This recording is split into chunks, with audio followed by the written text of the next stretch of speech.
Oh, ladies and gentlemen, boys and girls, outsiders of all ages, warning in advance, there's a Bills fan and a Chiefs fan on the show tonight. They are going to try not to fight each other. It'll be a lot easier because they're not sitting anywhere near each other. But we are going to talk some Texas football. We're going to make our picks for the championship games.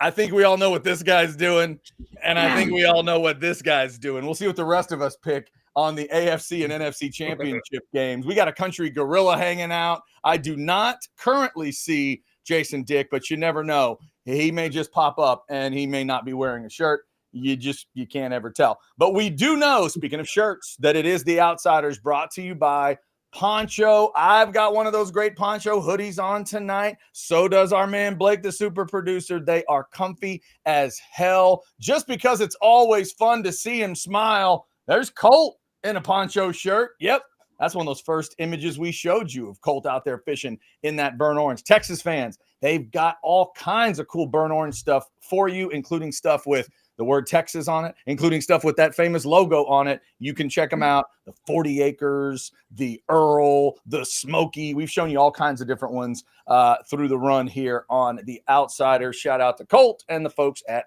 Poncho. PonchoOutdoors.com. Make sure you tell them OB Live. Make sure you tell them that The Outsiders sent you. All right, here are The Outsiders as we see them right now. Upper left, it's the quarterback. It's Mach 5. He's rocking his Bills gear. He'll be jumping through a table somewhere in the second half of the show. Chance, what are you drinking tonight? Are we still staying on the water? Man, I'm still a boring ass Chance on the water with my backup bottle of Essentia, my giant backup bottle of Essentia. So lots of fun for me. Go Bills. All right. Fair enough. I am joining Chance in the water. I am still drinking it out of a Tampa Bay Buccaneers cup, which means at any point there could be a doinked extra point that goes through and ruins my life.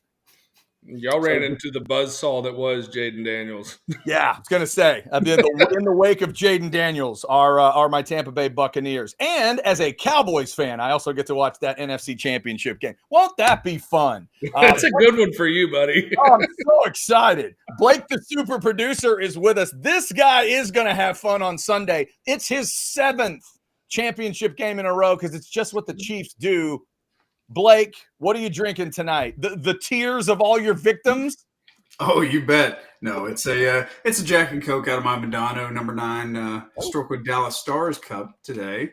But I am representing the Chiefs with our Super Bowl tickets on the wall over here. I mean, I will say, in fairness, the Kansas City Chiefs continue to march into the record book to be the first team ever to be outgained by 120 plus yards on offense, have no turnovers, and still win a football game. You bet. Absolutely. It's mind-boggling. Yep.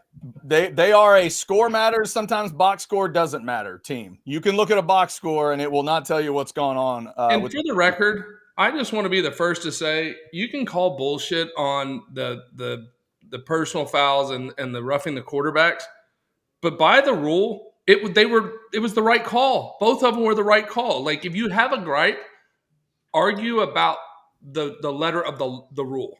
Like, that to me that's the argument. Hold on. I want to discuss that in just a minute, but I want to be introduced first so people that think I'm stupid know my name. That is true, because if you're going to complain, you need to know what name to put down when you complain. The lower left, as always, it is the country gorilla. He's rocking a grandpa shirt tonight. It's Bo Edge. What are you drinking, Bo? Okay, one, it's a grandpa sweater over a great green flannel poncho. Are you drinking a hot toddy or a sarsaparilla there, Grandpa? I am drinking Angel's Envy Triple. So good. A great gift from my blushing bride. Okay. Poured in a big glass with lots of Coke Zero to probably ruin what everybody else would think is good. I'm going to make it good my way. I do love that Bo holds these like epic bottles of whiskey up and then tells all the whiskey snobs, and then we chase that with some Coke Zero. At least when I'm mixing whiskey with stuff, it's peanut butter and jelly whiskey. Hey, you know? I actually mixed it with regular Coke because we were out of Coke Zero tonight. Whiskey and Coke heavy. That's what he's doing. Kiss my ass. And Chance, the first one, I agree with wholeheartedly when he came in and hit him helmet up. How do you call a personal foul when the two guys knocked each other out and Mahomes didn't get touched? See, I agree. To me, it's an illegal fort. It's an illegal fort. Unnecessary roughness involves some roughness. There was no roughness on the other team. Here's where the issue. Fort. They built a scary fort, Bo. He was scared in there. They needed to worry about Azeez Al-Shaair instead of trying to fight everybody. If he would cover Travis Kelce, that would have done more for the game than, just turning Travis, the only guy that was hurting you on offense, just turning him loose in the middle of the field, to me, was absolutely mind-blowing. That was a great game plan, wasn't it? But Blake really enjoyed that game. I was like, oh, yeah, just leave Kelce wide open. Chance, let's see how that works out for you. Hey, my prize picks were happy. My DraftKings were happy. I'm still trying to figure out how you think it was justified to throw the flag on the second one where there was no roughness. There was no contact. Regardless, I don't think it should have been thrown. The second flag probably shouldn't have been thrown. Also, it was going to be 2nd and 6 if they don't throw the flag. I'm just saying, I'm not one of those that thinks Mahomes gets all the calls or the Chiefs get all the calls, but that one was a blatantly bad call. To call unnecessary roughness when the guy that was roughed slid and was untouched. Yeah, I didn't love that one, but at real speed, if you're going to see it at real speed that way, there's no way to unsee it. They don't allow people to go back and take it away. This is where I don't like the way the rule is written. He runs around and becomes a runner. Then when he no longer was a runner, he technically slid feet first. Technically, he gave himself up. But he had already become a runner. That's where I think the rules are not right. If you're asking, and like you said, Chad, you hit the nail on the head. When you see something happen that fast, the initial reaction is, oh my God, that was rough. Like, that's where the rules have to be changed. If you're going to become a runner, you're now a runner, and you risk getting hit like a running back does. That's the way I look at the way that the rule change should happen. All right. At some point, we do need to get back to Longhorn talk. But before that, I got one more point for Blake. And Chance, you're going to like this one. Your boy dug his own ditch on the calls in that game against Buffalo when he tweaked it on the sideline on purpose to try to elicit another penalty call. That was the one that went over the top. And I think this week they're going to go out of their way not to call it because they're tired of hearing about it. But him kind of fainting on the sideline, LeBron James style, like there should have been a penalty on him. Oh, they got me. Nobody even touched you. Like, no. The thing is, Mahomes and Allen do these things. These guys are incentivized to do that, to draw that call. Obviously, it looked ridiculous. He shouldn't have done it. But they're so incentivized, like the late slide, too. He's so incentivized to do that because they call it half the time. It will negatively incentivize him this week, though, because it was all they're going to see all week is the penalty they called. And I get it. In real time, you could have said that was unnecessary roughness until they realized that it didn't happen. But that, combined with the fake out on the sideline, like he's going to actually have to get damn near decapitated to get a real penalty called against the Bills this time around. So that was to your detriment. Go Bills, go. If y'all want to jump in the chat, feel free. If you want to give us a super chat, you can. Our man Chris Bennett has an investigative question. Did Mahomes kiss a ref? I saw a video on Twitter making the rounds. What? It was a great video. Kiss a ref? There's AI videos going around. Everybody. It was a Groke video. Gotcha. Sounds like a Katy Perry song. It was a Groke video, and I got to tell you, it was so damn good. Like, AI is getting scary how they can create these videos now. Yeah, AI is really that is scary. The other thing is, do we have any follow-up on this one, guys? Cheddar says, what about Chris Boyd throwing his helmet and shoving his special teams coach? Did he get to play after that, or did they just sit him down? What happened? And you know what he said? His reasoning was, I was lit. Huh? What I don't understand is he makes the play. He makes the tackle on that play, and then immediately before the tackle's even finished, he's pushed him down. He runs to the sideline and throws his helmet off. Mm-hmm. And then shoved the special teams coach. So the special teams coach told him, this is what he said in the post-game interview. He said he was lit after making a big play. And you can see him. He strips the ball. He looks up at the Jumbotron, and he sees nothing but white jerseys. He thinks they've got the ball back. In his excitement of being lit, he throws his helmet. He thought they'd gotten the ball. Yeah. Correct. That's when Ross tells him, you can't throw your helmet. You just cost us 15 yards. And he proceeds to push him out of the way. Okay. So Boyd was trying to sort of say to the coach, like, no, man, we got the ball. Like he still didn't understand. It's a bad look any way you do it. Yeah, that is a bad look. As a big Chris Boyd fan when he was at the University of Texas, he's always good for one dumbass play every game, whether it's a blown coverage, a really egregious hit, a roughing the punter, and then he'll make a play that just like the strip fumble, he'll make a play that absolutely blows your mind. And wasn't he the one that got caught tweeting at the half? I was just about to say, Chad, he was the one that was tweeting at halftime. I never forgot that. And it wasn't just any game. That was the game where TCU walked all over them. It's like not the moment to be doing that. At least when Colin Simmons did it during the playoffs, it was a game Texas eventually won, and they were winning at that moment. At least it was that. Thank you, Big Cheddar, for throwing that in. If y'all want to throw in fact, if you guys want to throw some picks in, feel free. So what we're going to do tonight is we're picking both championship games both ways. So we're going to pick the spread on both, and we're going to pick over under on both. You can just take 3 of those 4, whatever you like. Out of that combo, just give us 3. And if you go 3-0, you will join Randy as the only person that you will be one of only 2 that have gotten a poncho shirt. Last week's picker did not get it. So best of luck. Only Randy has figured it out this year among our pickers. So we will get to that. Also, Bo, I do not see Jason Dick, but I know you can tell the folks where to go when the weather gets a little bit nicer. Like right now, Bo, do you have a boundary line for the temperature below which you will not play golf? At this point of old age and bad joints, 50, 55. Like if the sun's out, I'm in. Okay. Sun's out, Bo's out, and a lot of times he's out at this place. Bo, tell him about Star Ranch. Oh, I'd have played out there this afternoon for sure. As long as it's not super windy. Star Ranch is great. And Jason, who's unfortunately down with the stomach flu, wishes he could go play Star Ranch because even for him, birdie's available. Eagle will never be available for Jason, even as 2-man scrambles. But it can be available for you. The par 5s are reachable. There's a drivable par 4. There's actually multiple drivable par 4s. Even if you don't hit it that far. I definitely don't hit it that far anymore. And I've made birdie and eagle on those par 4s. It's a fun golf course. You can get it around. But the reason you can make the birdies and the eagles is because the greens are true.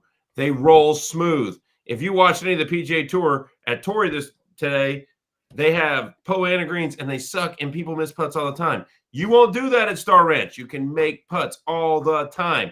252 Golf is a phone number. That's 252 Golf. Go see Rob Fulford and his staff out there. They'll treat you well. The drinks are cold. There's 2 bev carts on both sides. Pace of play is great and it's affordable. It's just a great place to go play golf. It's right off the toll road, so you can get there from anywhere in 25 minutes. The golf club at Star Ranch. I like that poncho hat Bo's got on as well. Poncho Outdoors got all kinds of cool stuff, including the hats. All right. If y'all want to throw in some chats, super chats, please do so. We got some Texas football to get into. Obviously, season over. Recruiting heads. You got a big junior day coming up this weekend. All kinds of big time 2026 guys are coming in for the weekend. But gentlemen, as we sit here talking, it is 220 days until Texas at Columbus.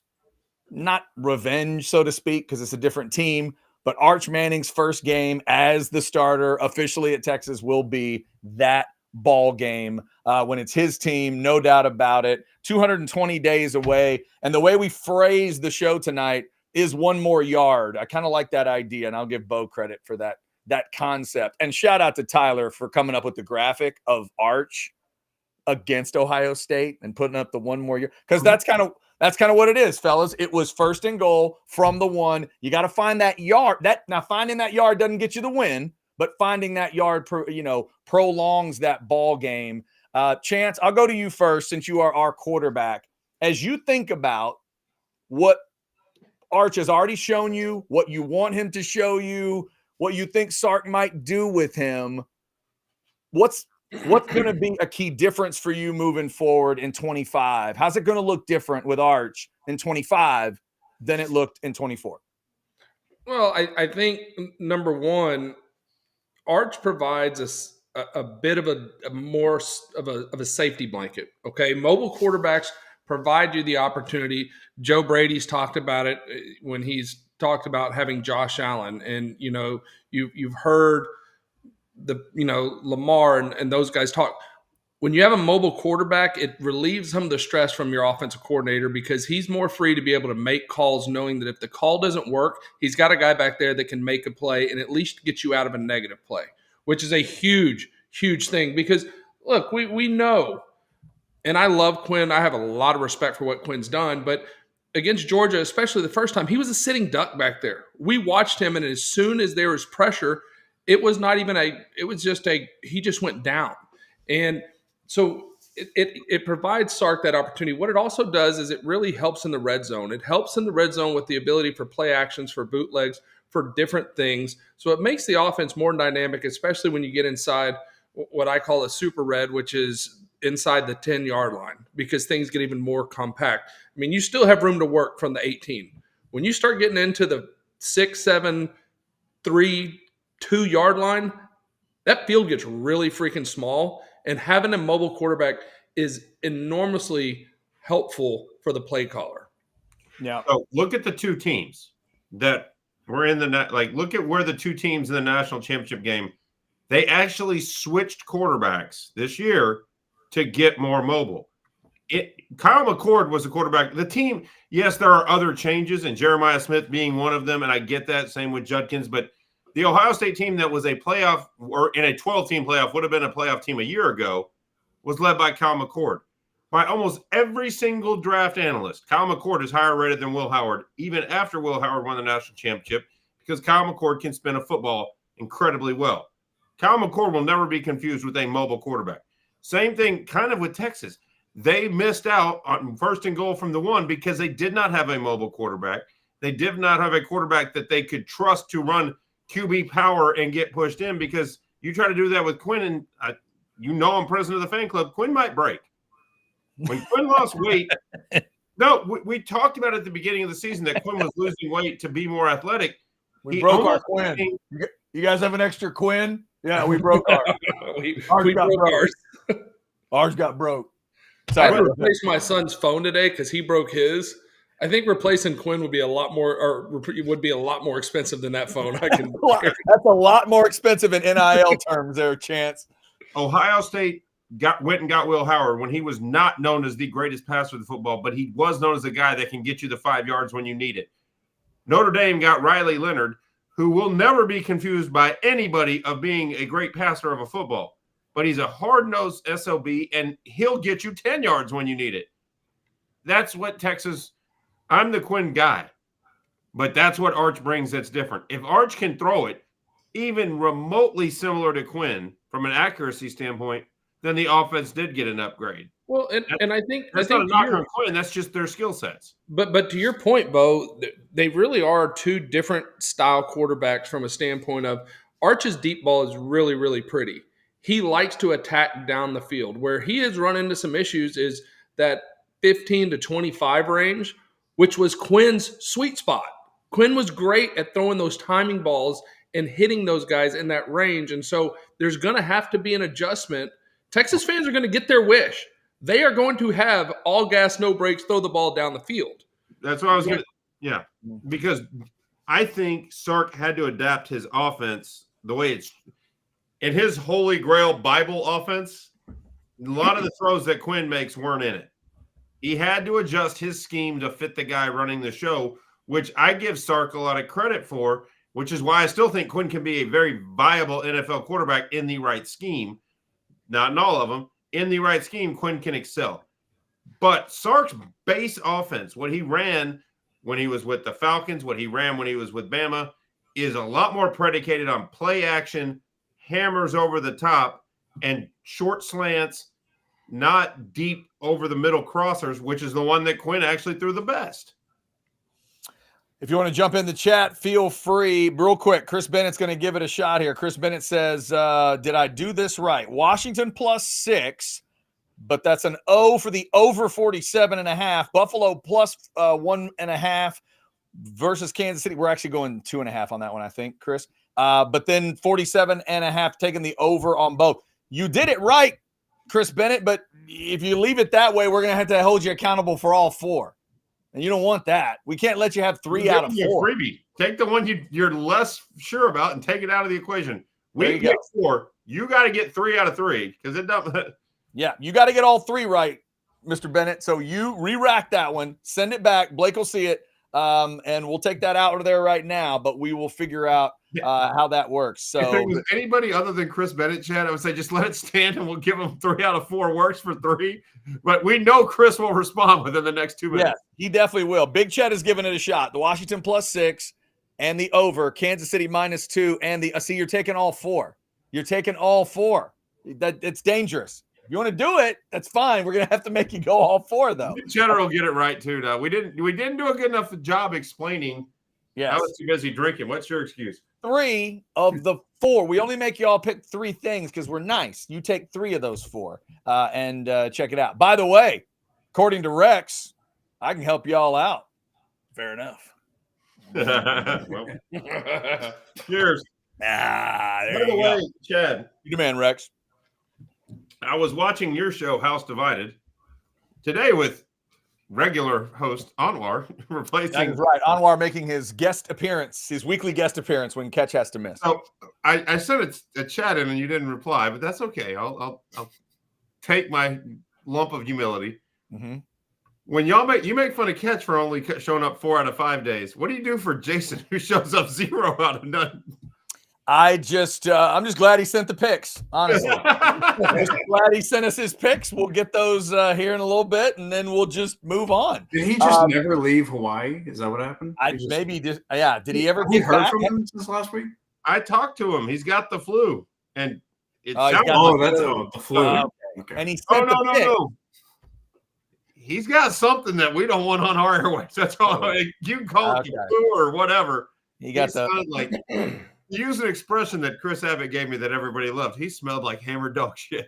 Okay, gotcha. So he caught something in Hawaii. I gotcha. Yeah, wherever it came from, whatever it is.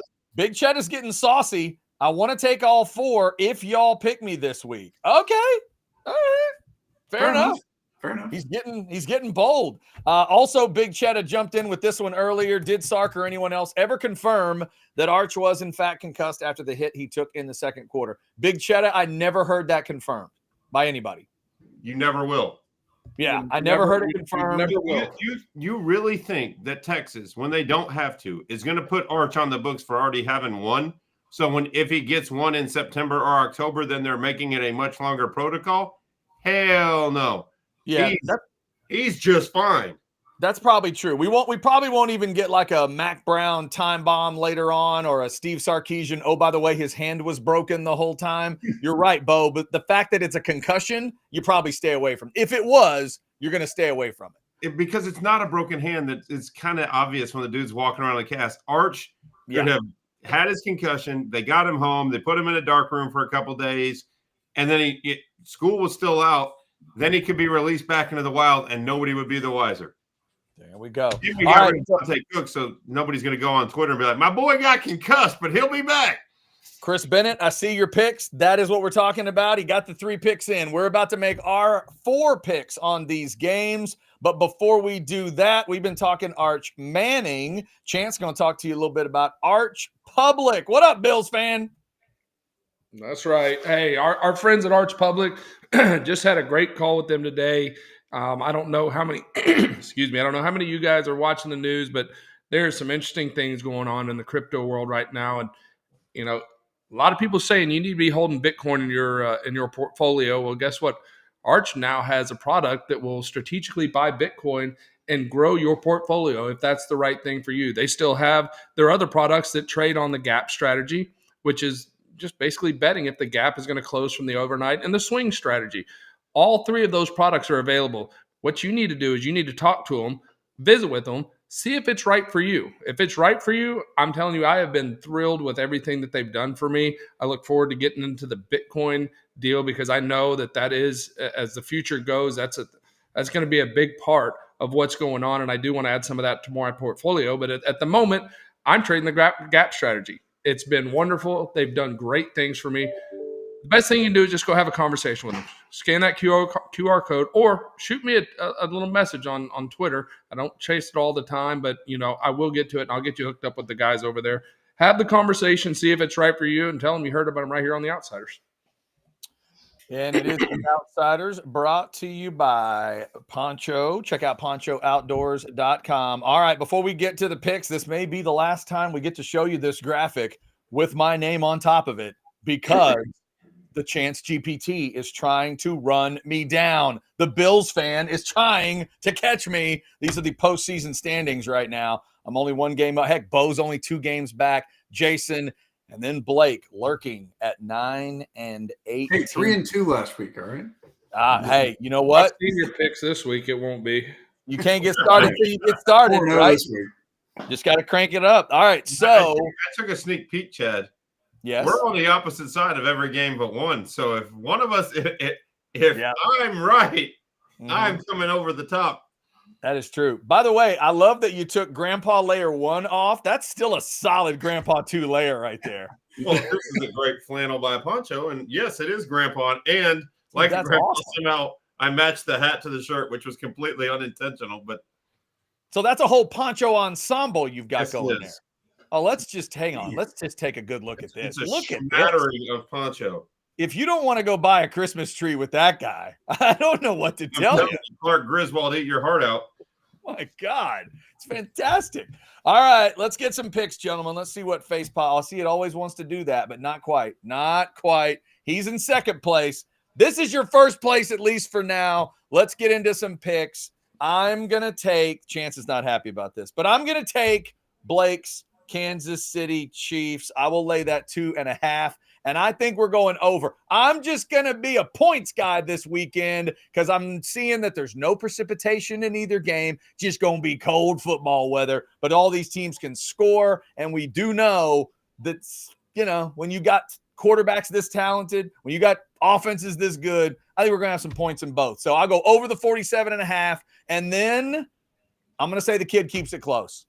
I think Philly may win this game, but I think it's like a field goal to 6, somewhere in there. Or Washington could win it. We all know in big games in Philly, every once in a while, the Eagles will slip on their face. Shout out Rondé Barber. I'm not saying that necessarily happens, but I'll take Washington plus the points, and let's go over on that one. Daniels, Hurts, Saquon Barkley's going to have 5 touchdown runs of 60 yards. That almost gets you to the number anyway. So I'll take the over in that one as well. That's what I am liking. All right, let's move over to Mr. Mafia himself. Mach 5 picks. Gee, I wonder what he's doing in the AFC. What's up, Chance? No, look, I am going to take Philly, and this is why, because of their offensive line and their running game. At the end of the day, I think Philly's got the better lineup. I'm definitely taking the over, though, because Jaden Daniels can score points. I think that's an easy over. The BFLO, that's Buffalo for those of you that have never been up there. No, it's clever. I'm taking my Bills. I don't give a damn about anything that any of these national pundits say. We got Josh Allen. We got Superman, and we've got destiny on our side. I'm taking the Bills. Anytime you got those 2 quarterbacks, though, 47.5 is a low number. Most of their games have all been 27-24, 30-27. That's kind of where every game has always landed. That's a low number for me. So I'm taking the over on both games. I'm taking my Bills.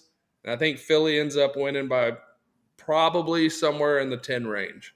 I know both of you guys are going to be sweating that game. I cannot wait for Sunday. Just going to be an incredible game to watch. All right, let's go to the country gorilla grandpa. He's ready to give you the picks and tell us why we're all stupid. Oh, and he's going with the Dan Quinn vibe on the hat. Let's see if he's picking Washington. Backwards. If I had a Kangol hat, I'd wear that son of a bitch too.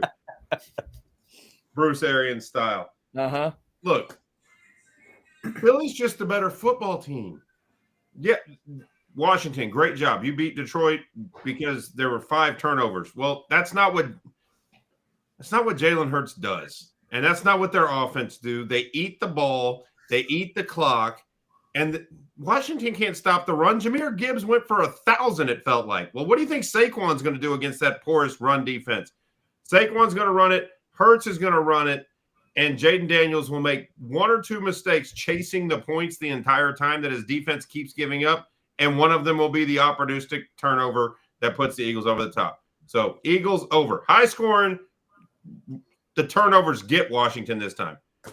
And sorry, it's Josh Allen's year. Like, the Bills are going to win because sometimes there's just a mythic destiny and all the cards have aligned. So when Buffalo wins, they get Philly. And nobody wants Philly to win the Super Bowl. So now the entire country will unify to go Buffalo and Josh Allen. He's going to do that. He's going to go somehow magically find his golf game and win the celebrity golf tournament the next week. It's just going to be Josh Allen's year.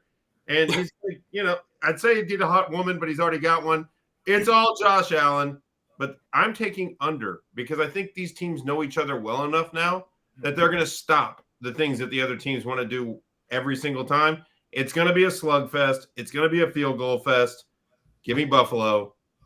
Forget the 2.5. I'll take Buffalo giving 2.5 because they're going to win the damn game. Wow. You can even put that. You can change it. Have it say -2.5. I don't need your stinking points because Buffalo's going to win. Man, Bo says wrong team favored. How about that? That's fantastic.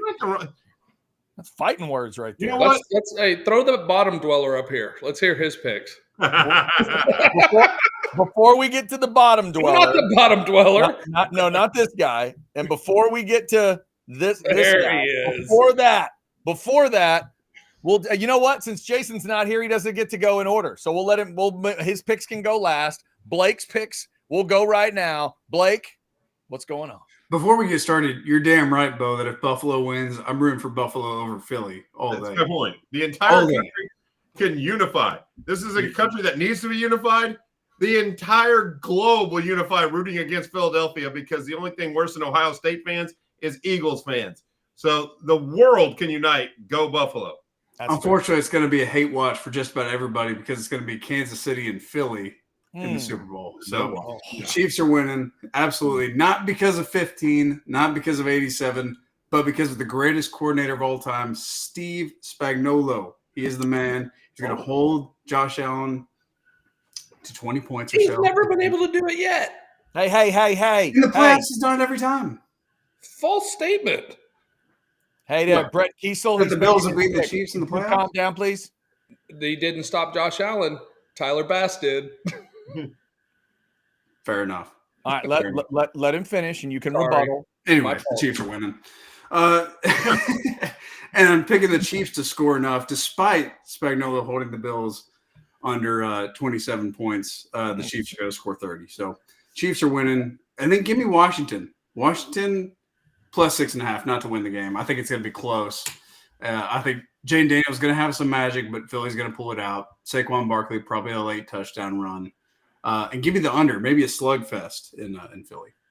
All right, there are Blake's picks. And just so we make sure, let's get us back to our normal situation here. There we go. And just so you see them, your Bear Dick, Jason Dick picks. Raw.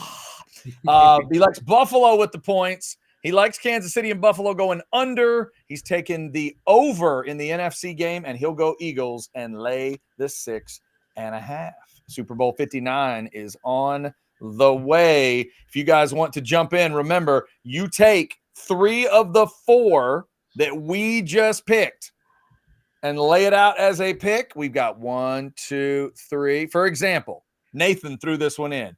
Chiefs over, the Chiefs game over, Eagles -6, and then Eagles and Washington over. There you go, Nathan. There are those 3 picks. We'll see if Nathan is the one. Got 2 others in there. If you want to send your 3 picks from the championship games, we will put you in the hopper. Hey, Chad, do you have Big Cheddar's 4-pack?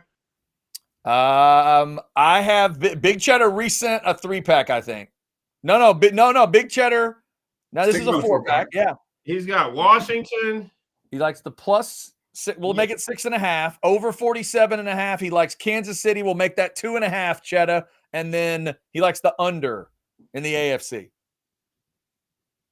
Yeah, let's do it. Big Cheddar, you can keep that 4-pack. If you go 4 for 4, you get a shirt.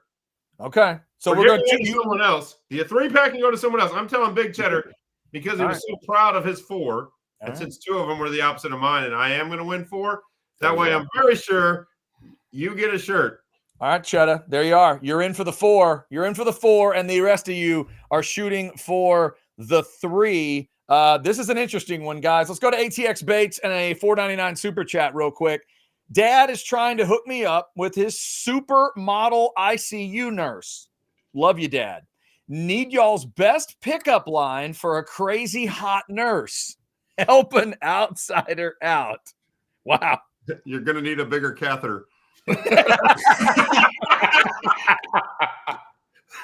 No. That's the best I got improv. That's the best I got. I'm not sure if we could top that, Bates. No, I think that's it. Oh, my God. Wow. Yeah, it's pretty good. There you go. Bates, I'm pretty proud of myself.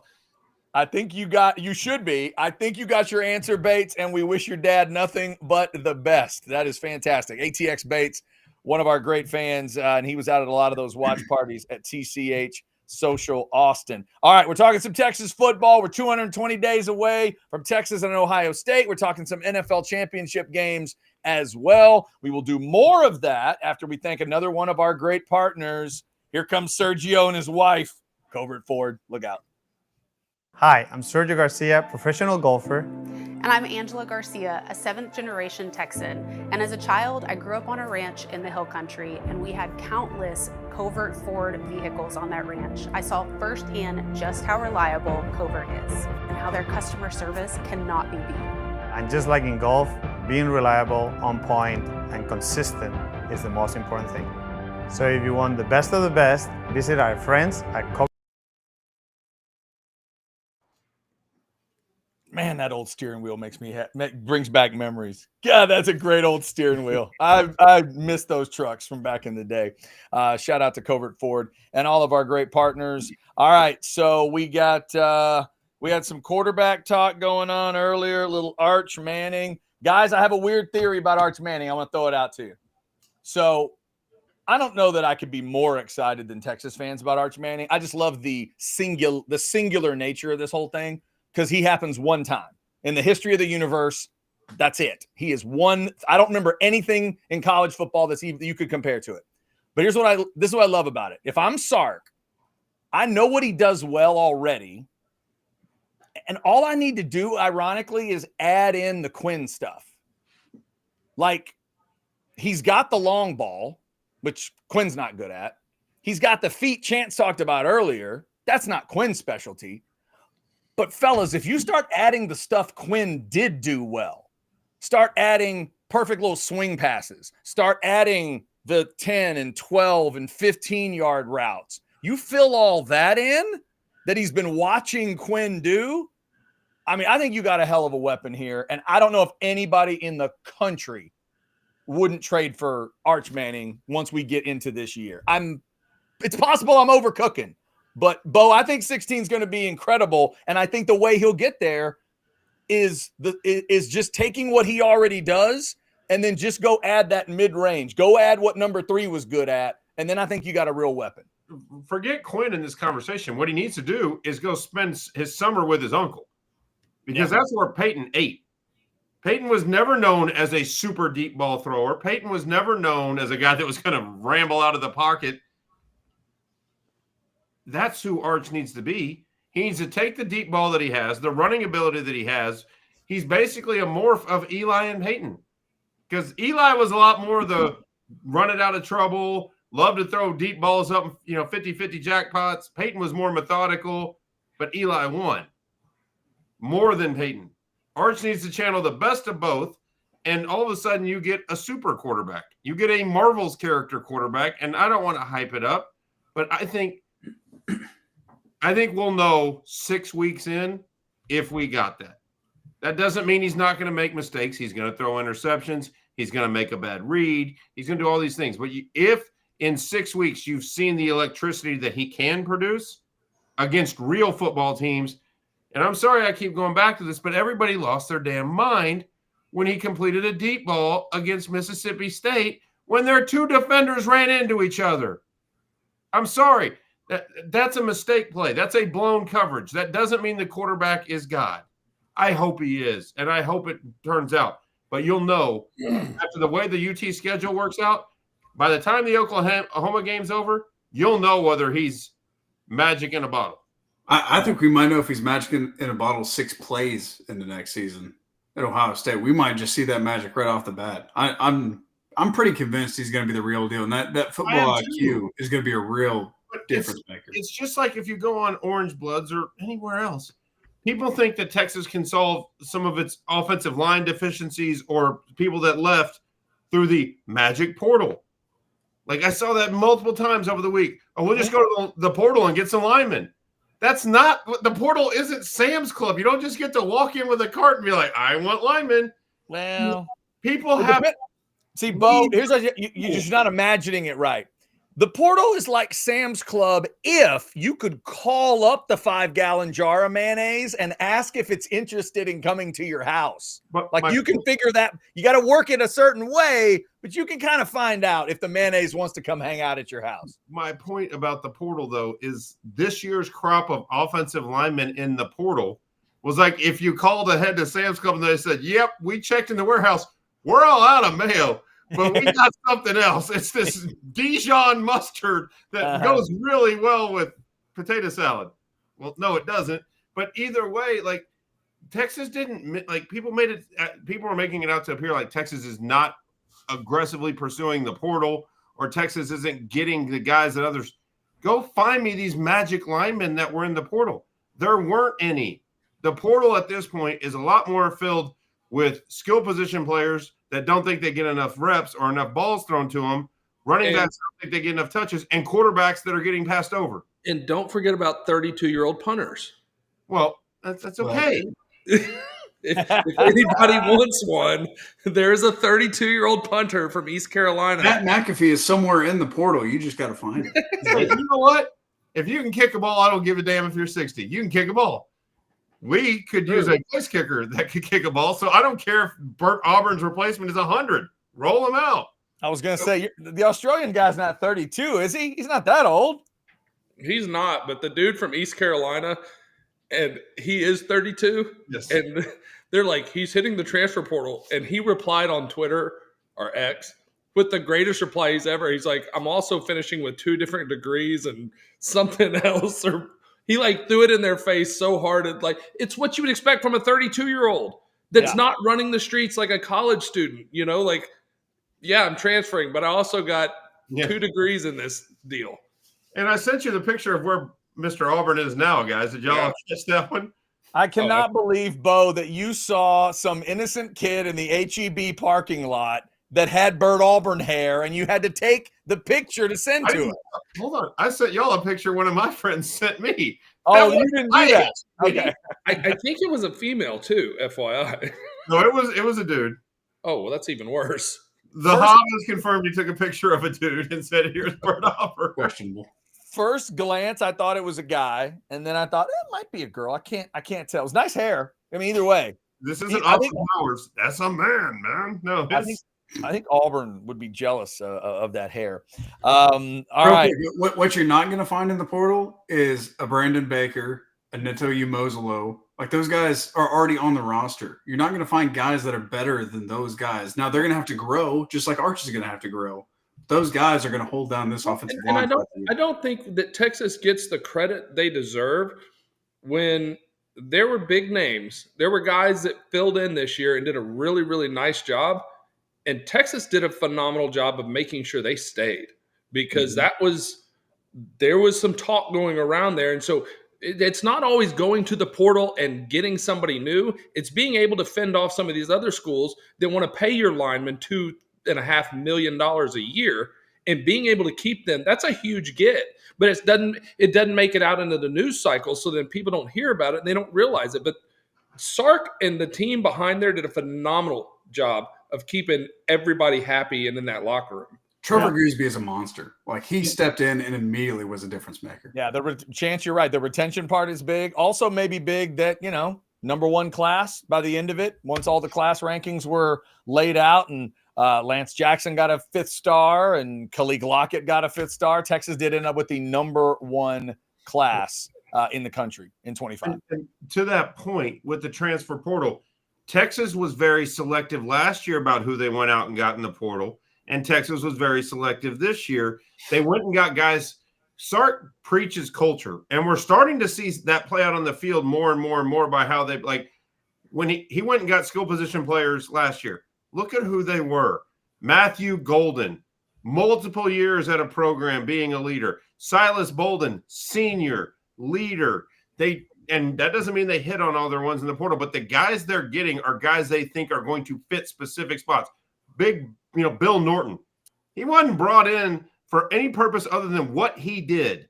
There will be 20 plays in a game that we need you to be a human space eater. Go get it, Bill Norton. Well, they did the same with Trey Moore. They knew we've got a jewel in Colin Simmons, and we need another edge rusher to alleviate some of that pressure early till Colin can grow into who he is. And it turned out to be phenomenal for both guys. Yes. And Trey Moore is coming back. But that, like, you look at who we went and got this year. We went and got a punter. Well, I think most Longhorn fans would, until the last game when Kern really kicked very well, actually, until the last game of the season, punter was a weak spot. Well, they filled that with an all-conference punter. They needed to replace Bill Norton. That's who they got from Purdue. Go read Alex's write-up on orangebloods.com. It's actually very insightful that he's not going to be an all-conference guy, but he's going to fit a very particular niche, and he may elevate with better coaching than he got at Purdue, but he's taking Norton's spot. Like, they're going to get guys to fill spots. They're not going to take guys that could derail their locker room. Look, they missed on Nyblack. They did. And you know what they did? Have a nice day, sir. They don't hang on to guys for the sake of hanging on to them. If you're a malcontent, and I'm not saying that about Nyblack, I'm just saying in general, if you don't fit, then you're going to be gone, and they'll fill you with what they need.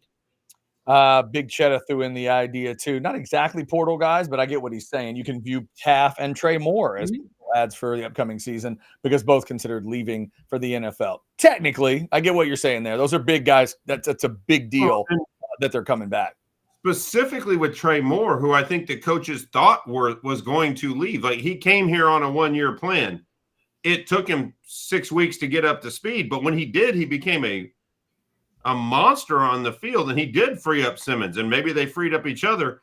But I think they'd always anticipated Trey Moore being a rental out of UTSA because he was so talented at UTSA with 14, 15 sacks that last year, that if he came here and duplicated that, there's no chance he's staying. So that one I could see looking a lot more like an addition. I think they always had a soft spot in their heart that Michael Taff was never going to leave early, no matter how many accolades he got, because that's just who he is. Like, he's a walk-on that has turned into a star from here. You think he's given up his senior year at the University of Texas? Like, it's just not going to happen. The dream was always to win a natty at Texas. It wasn't to go to the NFL. He's going to try to finish the dream. That's who the guy is. Well, and I think to Randy's, and I don't disagree with what Randy's saying. People do get hurt, and I understand the need fans feel for the new shiny toy. But you look at these we've got 2 or 3 5-stars coming in. We got Wingo coming back. You've got more coming back. We haven't even seen what Parker Livingstone's able to do on a football field, but he's another guy that's 6'4", runs a 4.3. Like, they have people to throw to, and I've learned to trust Sark in this. If he was concerned about what was coming into that wide receiver room with Arch Manning about to take the reins, there would have been some significant moves that would have been made. Sark believes he has the guys coming in that wide receiver room that they'll be able to be good enough. And look, this isn't pile on the Aggies, Chad. It's not. But there's a reason Texas didn't even throw their hat in the ring for Micah Hudson. They already got rid of their malcontent in Jonte Cook. They weren't going to bring in a similar version to make the room not go where they wanted it to go, or at least to have the potential. And that's the thing sometimes about portal guys. You have to know who they are. Why are they leaving the program? Is it a guy that wasn't, if let's just say Colton Vasek had went into the portal because Trey Moore was coming back and he might not get enough snaps that he thinks he's warranted and earned, and he wanted to go start somewhere, that may not be a malcontent. But a guy that was a full-time starter at a program, why is he leaving? If it's a good I'm not talking about a team that's 4-8 or whatever, but we're talking about teams. If a guy's on a team that was playoff, even a contending playoff team, why is he leaving in his junior or senior year unless he's politely being asked to get the F out? That's not a knock on the guys. Sometimes guys are reclamation projects. Why would you want to go get somebody from somewhere that they didn't want them to be there? Yeah. And I think too, guys, we throw around a lot, and I'm guilty of it just like anybody. But a lot of these kids, and you see it, sometimes it's just not a good fit, and they go somewhere else, and they're able to turn it around from whatever reason, from an older person in the room that takes them under the wing and teaches them how to train and how to handle it, or how they get along with their position coach. But you've seen that where guys, it's just not a good fit where they're at, and I'm okay with that. I am. I want the kids to be in a good situation. At the same time, that line has become really, really gray between who's being a malcontent and who is really just in a situation that's just not good for either party. Using Texas as an example, you can look at a lot of the guys that leave Texas, and sometimes it's just they couldn't get their spot. Like Justice Finkley going to Kansas, I think every Longhorn fan I know is going to root for him to dominate in the Big 12 because he's an amazing young man. You follow his family on Twitter. He stayed on the team for the playoffs, knowing he wasn't going to get any snaps, but that's his team, and he was going to ride that wave out, getting his degree from Texas before he goes to Kansas. Malik Murphy went to Duke because there was never going to be a real chance for him to compete for a full season as a quarterback at Texas, whether it was Quinn coming back or Arch coming in. He was the odd man out, and he knew it, so he went and found a new spot. Like those kind of transfers are why the portal's great. But you can tell when it's a malcontent too. And he's not a Longhorn anymore, and I wish him all the luck in the world. But it may be a little bit clear why Alabama bailed on Isaiah Bond too. After he had made big play after big play, you can't make the club from the tub, right, Chance? I mean, that's the point. Like if every little nagging injury becomes, I'm going to be an NFL guy, I can't play. And then in the biggest game, drop 2 balls that hit you in the damn hands and is an overlooked reason why Texas was struggling early in the game, because a couple of times that were drive extending plays, they were dropped. Maybe that's why Alabama was okay to let Bond go without a fight. He may be immensely talented, but he may not have the upstairs to be part of the culture that Kalen DeBoer wanted. So that's what I'm saying. Like, you got to look at every situation. All right. Outsiders brought to you by Poncho. Started talking about Arch, ended up down the portal. That was weird. All right. Let's remind you about Specs real quick. A lot of you, 630 or so of you in that Specs chat. Here's Lisa. No matter what you're needing, Specs same-day delivery can save the day with our Specs app or online shopping. From world-class wines to hard-to-find spirits and craft beers to gourmet foods, delicious snacks, and spectacular sweets. And a reminder, if you want in on the pick'em, you got to get 3 right. Pick 3 of the 4 that we picked. We picked both spreads. We picked both over-unders for the NFL. You just need to pick 3 of those 4 and get it in there like this one. ATX Bates threw it in real simply. Buffalo covers, Washington covers, Washington and Philly over. So he's taking he likes the dogs there, taking 2 underdogs and an over.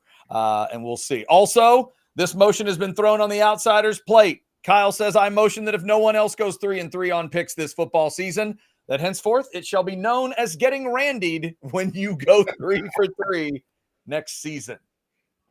I'm all for that. I love it. Yeah, I second the motion. Let's put it to a vote. Everybody. That's right. Yep, we're One, good. two, three.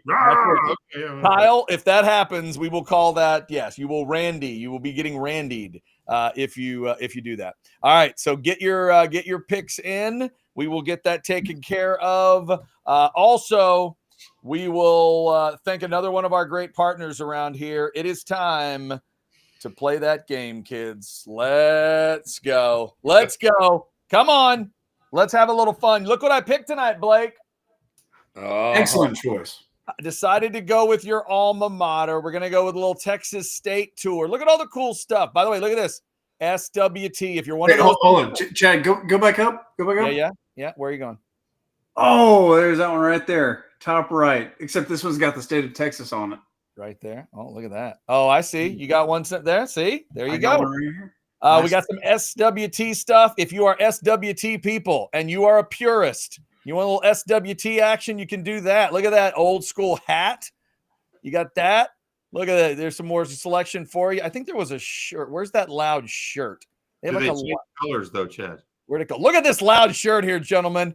Jim Wacker would have looked awesome in that back in the day. Look at that bad boy. Oh, SWT. There you go. And gentlemen, after last week, I feel like we need to have a UTEP check. Let's double check. Nope, still a no for UTEP. All right, last. At least they have a tab, unlike the Aggies. What's that? At least they have a tab on the website, unlike the Aggies. They have the tab. Right, exactly. At least they have the tab. My school can't even get on the website. Last stand hats. It's because they have a national championship trophy and no, they don't. They just made it to the game. Sorry. Yeah, right. There you go. The Outsiders hat. If you want one of those, there's 12 different color combos.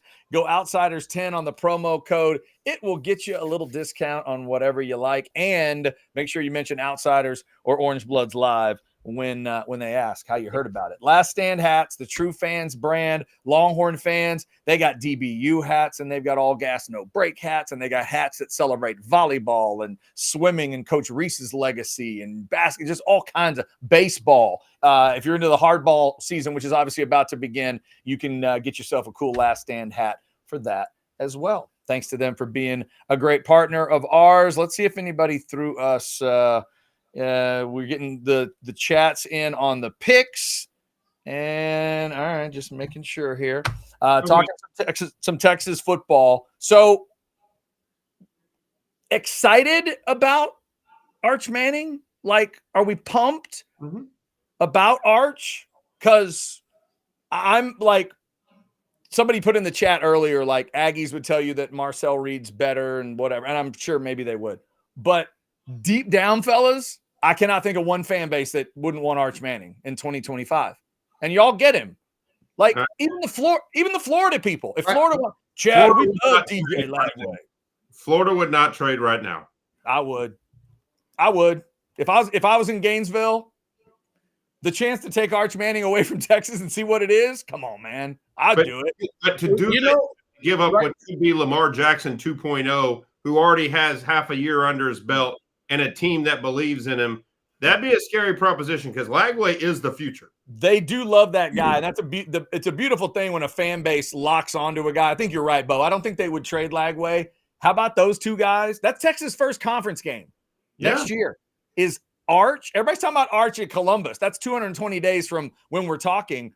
But Arch's first official SEC moment as the full-time starter, that's in the Swamp against Lagway. That's awesome stuff. Well, it's going to be awesome. And I'm wearing his jersey right now, but my biggest fear with Arch is that his youth, he looks like Sugar High Josh Allen, which was, 4 years ago, which is exciting. Throw the ball downfield. You're in awe of his arm strength. He makes runs that you go, how does a guy, they're both big people, 6'5", 235, 240. They can run. But every once in a while get a little sloppy with the ball. That, to me, is going to be how quickly can Arch come into himself where he's taking care of the football and still taking those chances at the big shots, being aggressive, but not turning the ball over, because I think that's my big fear, is that he is willing. There's no throw on the field that Arch doesn't think he can make. So, therefore, the youth and inexperience is where you go, oh, I can make this throw. And in college, you can't make that throw anymore because they'll pick it off. And it's taking some time to learn that. It's why when I was making my Manning family comparison earlier, your sugar high Josh Allen is Eli Manning's whole career. Like that's who Eli always thought his arm would win any battle against any defense. It wasn't arrogant necessarily about it, but the throws he took chances on and the balls he threw up for grabs, he basically said, I'm going to put it where my guy can get it, and if he gets it, we win. Whereas Peyton was, after that rookie season where Peyton was throwing 2 picks a game and then went back to the lab and figured out how to become very methodical, Peyton just with surgical precision, ate you up the field. And very rarely was it deep shots. He did throw a few to Demaryius Thomas, but those were prescribed deep balls to loosen up the rest of the field. The bottom line is Arch what I'm hoping to see from Arch is much more of the Peyton with the sprinkles of the magic and less just throw it up for grabs. By the way, guys, quick update on an earlier topic. ATX Bates says, nurse update. I used the pickup line, and now she's getting Randy. Wait a minute. Bates, you capitalized that. Do you mean she's getting Randy, the security guy at the hospital, to throw you out? Is that what you meant? She's getting me, says Randy Jones. So basically, the nurse went 3 for 3 on her picks, so she's going to get Randy this weekend. I guess. Again, when he capitalized it, I just wonder: is Randy the security officer that's about to throw ATX Bates out of that hospital? I don't know. We wish you nothing but the best, Bates. We hope things are going well. Yeah. All right. And also, just along my lines, because he knows what I like, Chris Bennett reminds me that Shawn Michaels is SWT. That's right. Shawn Michaels, old school Southwest Texas State guy from way back in the day. All right. Let's see. It's an alumnus you want on your docket. You want that. You want the Heartbreak Kid on your list. Lagway and Lyndon B. Johnson and Shawn Michaels. That's SWT. Who was the first one? And Alexis, Texas. LBJ. Oh, yeah, there you go. Right. LBJ, Texas is from South. Shawn Michaels. Man, that's y'all got it. That's a list. Good. Alexis, Texas. That's where you go from LBJ and Shawn Michaels to Alexis, Texas. All right, so we mixed $10 in and at least elevated a little before we drop to the Alexis, Texas level. $10 super chat from Big Shadow. Do y'all in the NBA for 10 years, not doing the NBA? Do y'all expect Arch to stay at Texas for 26? If so, do you think Texas will play in a natty in either 25 or 26? Again, thanks, Bo, for the 4-pick opportunity. Hook 'em. Stay in for 26. That's a yes, right? That's a yes. He'll stay for 26. How about playing in the championship game, either 25 or 26? I think it's hard when you get to a 16 game type season with the 4 playoff games. There's got to be a lot of luck along with a lot of good football because you have to have the ball bounce your way. You can't have the injury bug bite you. Like there's a lot of things that have to go your way in a season that's long. So I can't say, yes, he will, but I can say this. The team that they've got assembled right now and where they will be in 26, the team should have an opportunity to play for Natty in both years. That would be the way I would say it. Bo, you want to say it? It's a 2-part answer. Yeah. Yes, I think Arch stays until 2026, but if they win the championship in 2025, Arch is gone. Like I think that's the only way Arch comes back. I think Red wants him to. I think Red wants him to stay till he's a senior. I'm not disputing the premise, but if he wins the Natty, and like most national championship teams, the entire core then commits to the NFL draft, and he'd be coming back to play behind a rookie offensive line with skill position players he hadn't worked at. And oh, by the way, he's the defending national champion, probably the Heisman Trophy winner. He'll go, but all those receivers won't be draft eligible. Yeah, you still have another year of Wingo. Fine, French and you Lockett. have French, Lockett, Wingo. Sure. They're all back. Yeah, and more could be. Maybe I think Arch walks off in the sunset if he wins a Natty, which I'd be happy to wave him a goodbye. If he got us a trophy, I'd love to have him for a senior year, but I don't disagree with you. I just think I think the Mannings have a very specific plan, and they stick to it. Blake, what do you see here? The one thing none of the Mannings have ever done is win a college national championship. If Arch wins the college national championship and says, now I want to go to the big boy league, I don't think because of their plan, they're going to stand in the way of it. Because if Texas wins a natty, it means Arch matured, excelled, and gained a lot larger skill set than he had going into this year. All right. I like that. That's a wild answer. Blake, what do you think? You're willing to put your rep on at least one natty? You may say it's a wild answer, but I agree with Bo. I mean, I'm fully expecting Texas to win this year. Like, that's my expectation. I wouldn't say that about the past 2 years. Past 2 years, I felt like semifinal kind of felt right for this team with a chance to win, but I'm very confident. So I won't even make you say win the whole thing. One of the next 2 years, at least, you think they're playing in that game? I think they're winning it next year, and I think Arch is gone after they win next year. Okay. See there? I tried to get him to back up, folks. He wouldn't do it. Blake is stomping his way all the way to a national title this year. That's been in my mind for 2 years since Arch committed. Man. I haven't gone to that extent. I think Arch will win a national championship at Texas, whether it's 25 or 26. Chance was – I agree kind of with what Chance is. There's a lot of luck from an injury perspective, from a way things break out perspective. I'm not going to call – it's getting a little over my skis, which I do all the time anyway, and fall on my face, to say Texas is winning a national championship next year before February is even here.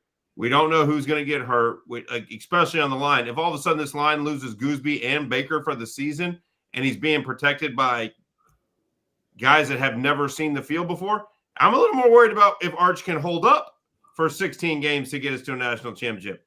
I do think we win one. I'm not calling my shot like Blake.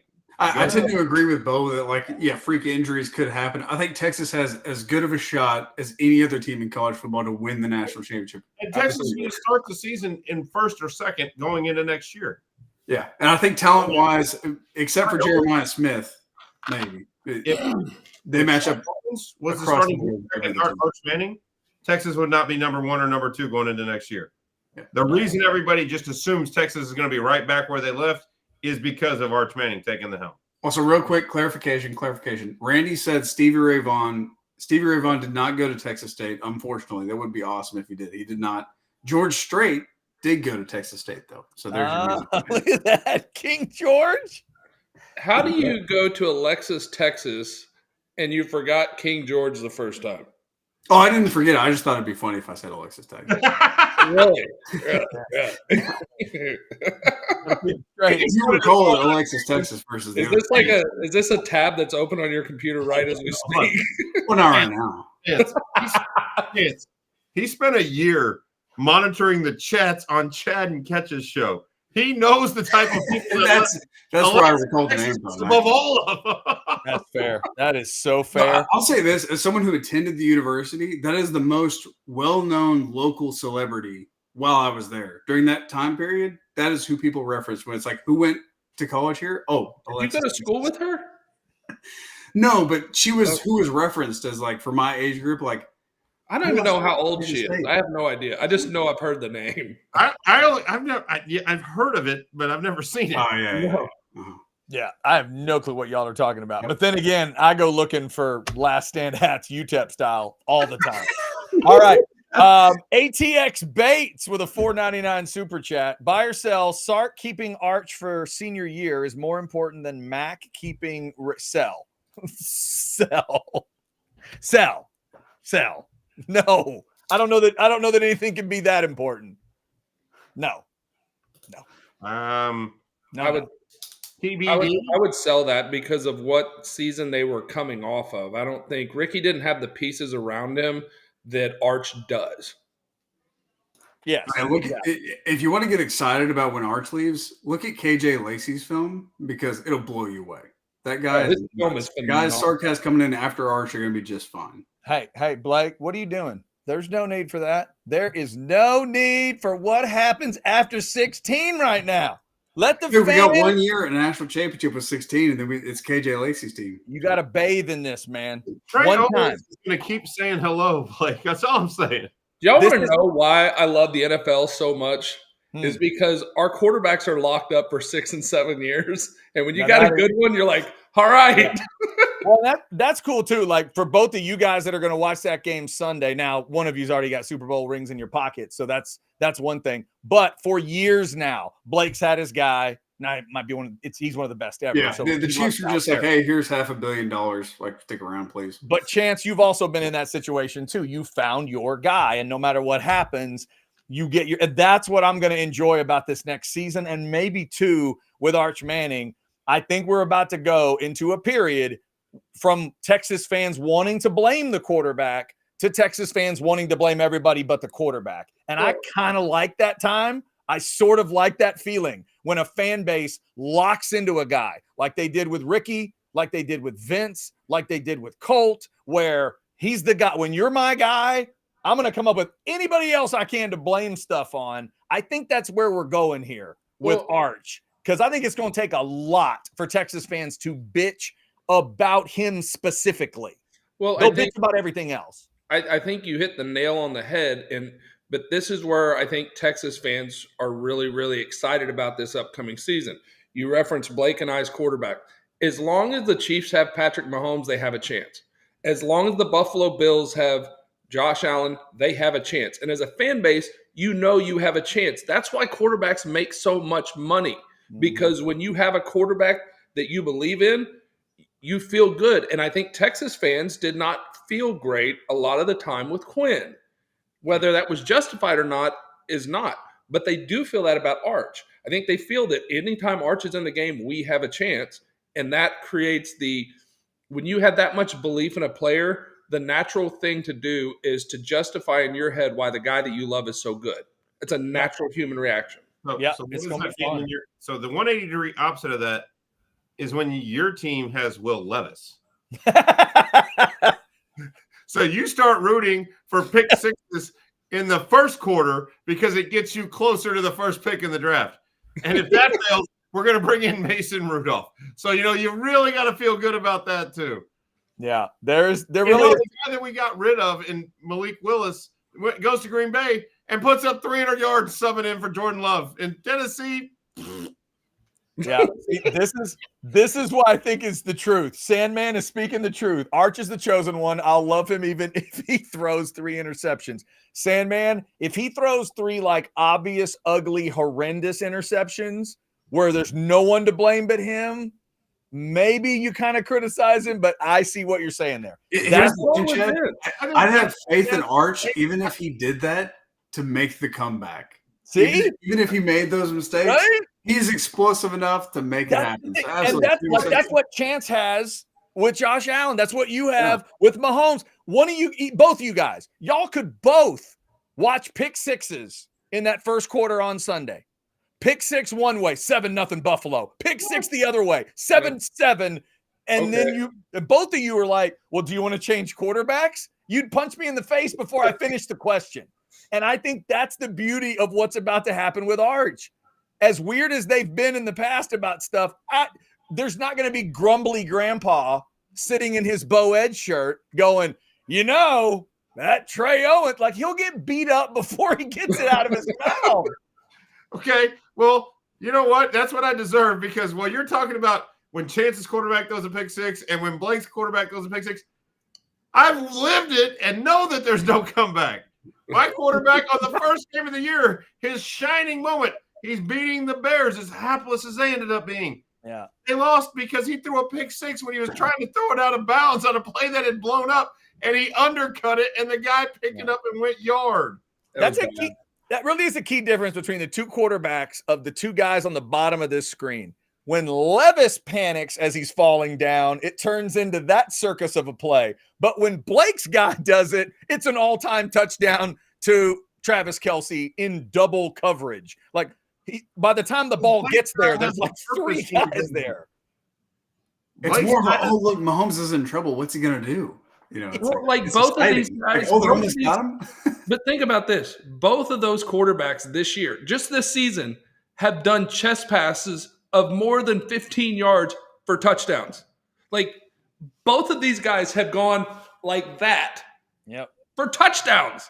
Like, Hey, speaking of that, I'm excited to see who pitches the ball first in this game.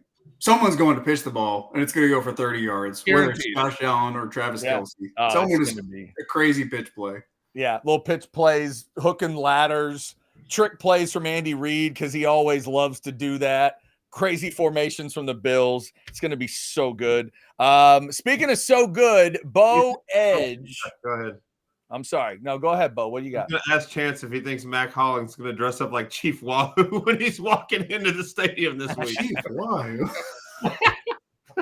It'd be so awesome. He'll come barefooted. Even Let me tell you. in garb with the headdress and Let me tell you something.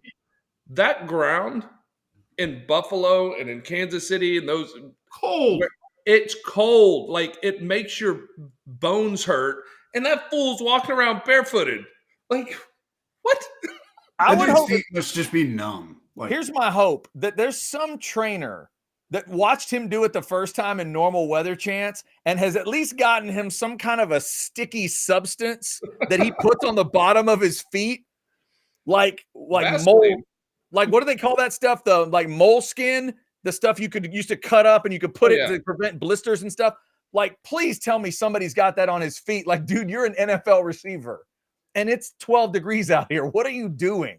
I don't know what he does. He's nuts. And all I know is Mac Hollins sums up the Buffalo Bills this season better than any player on that team, because when he came to Buffalo, everybody said they don't have anything. They lost Diggs. You know, it was a joke that we got Mac Hollins, and all the dude does is block, bring energy, gets open, makes big plays, and it's like this random dudes that have been really nobody, just journeyman in the league, that they put this ragtag bunch together. It's been pretty impressive. Yeah, no doubt. By the way, NFC 2:00 on Sunday, and then 5:30 for that AFC game. Bills. If you want to tune into WGR, they'll start their pregame at 9:00 Central Time. Oh, 5:50 out of Buffalo. I'll be there. I will be there, jumping through tables. Absolutely. Nothing says Sunday fun day like listening to AM radio Bills pregame 12 hours before the game. It's damn good, Bo. Don't We you got even? any old, hey, Chance, they got any old school players on there? Got anybody from the Levy teams, or does my man Joe Cribbs ever show up? Thurman always pops in for about 5 minutes during the roundtable to talk about it.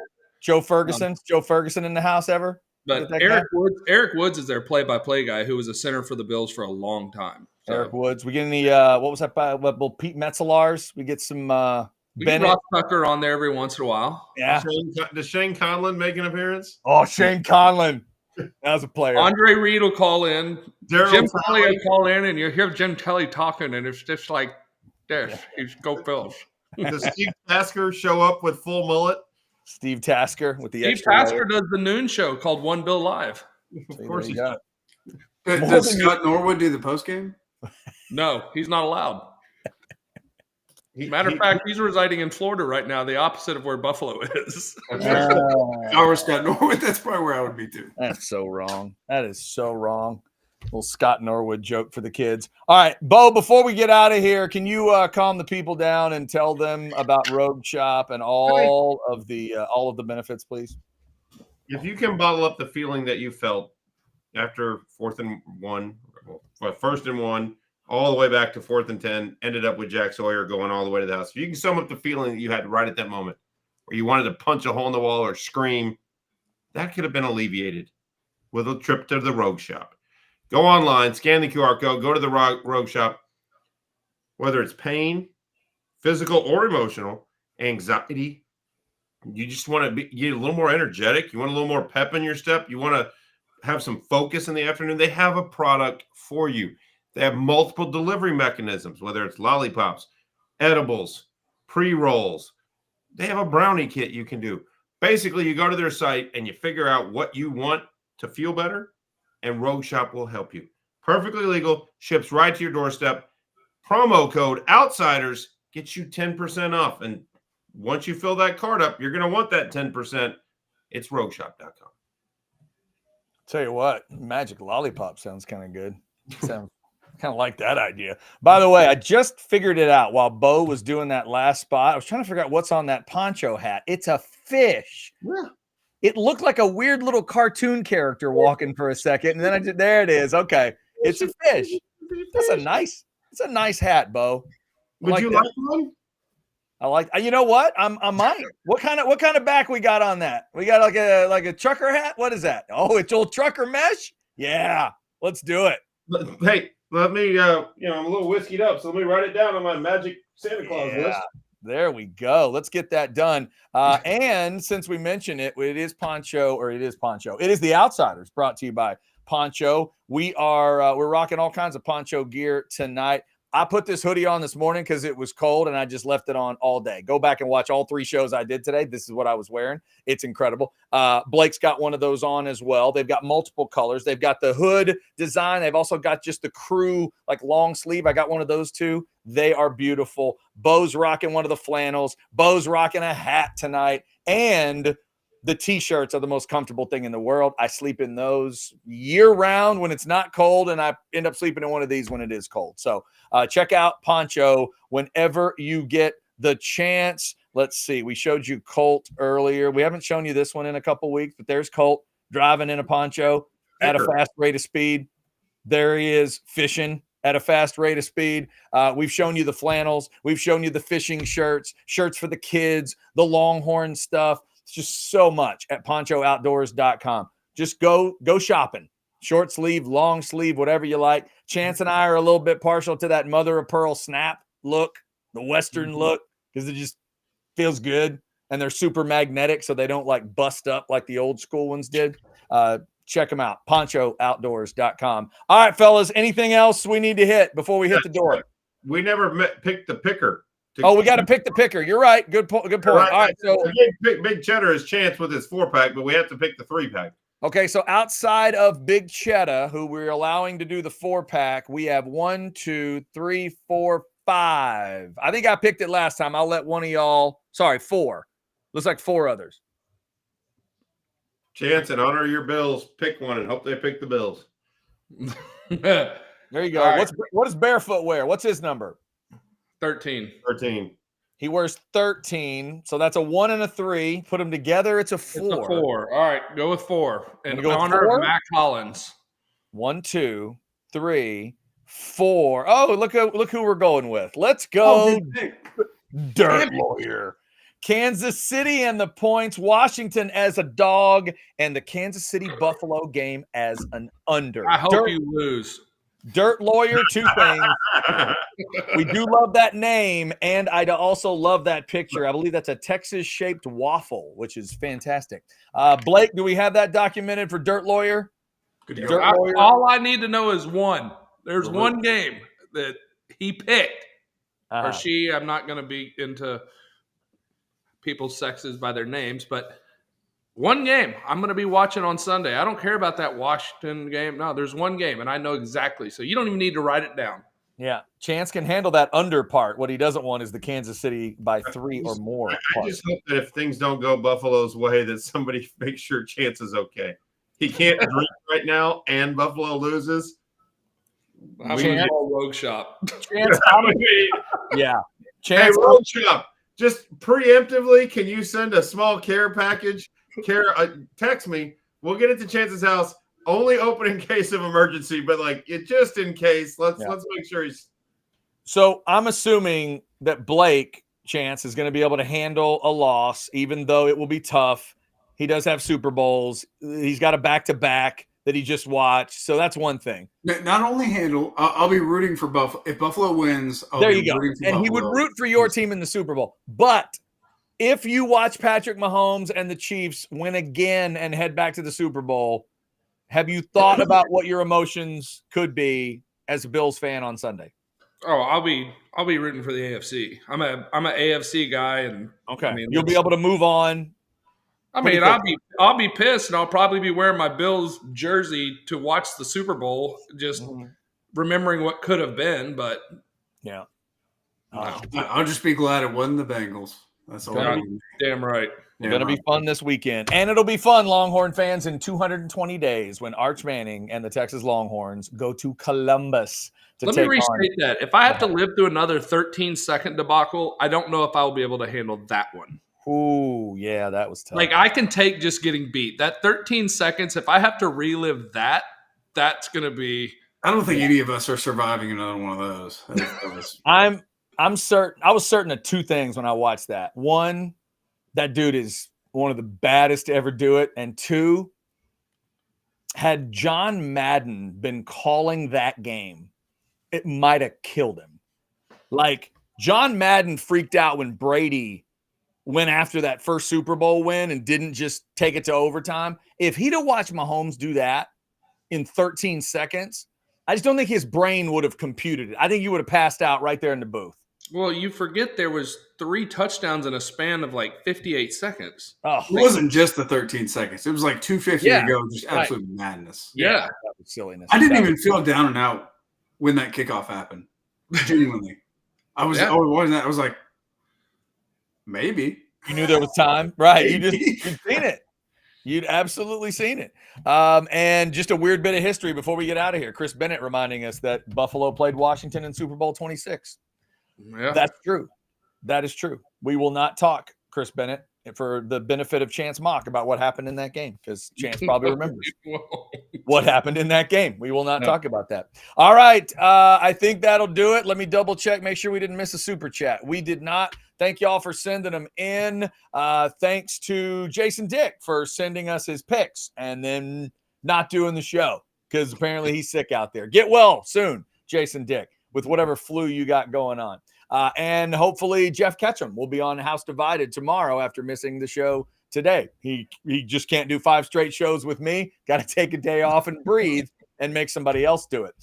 Thank you all for liking, subscribing, and getting those notifications. And thank you for supporting Orange Bloods Live. We will be back next Wednesday at 8:30. The offseason schedule, no show on Monday. We'll be back on Wednesdays talking Texas football. Next week, we'll be talking about the teams that made the Super Bowl. One of these two guys, either this guy or that guy, will be a little down the next time you see him. Next on Wednesday. Now, this dude down here in the corner, this guy that here, he's always up. This dude's always ready. Grandpa is always ready to go shuck some corn and buy some Christmas trees and teach you how to fish. Just He's excited ready. we're getting Masters commercials again. Yes, that dude is ready to go. All right, we'll talk to y'all next week. Until then, we are the Outsiders, and we are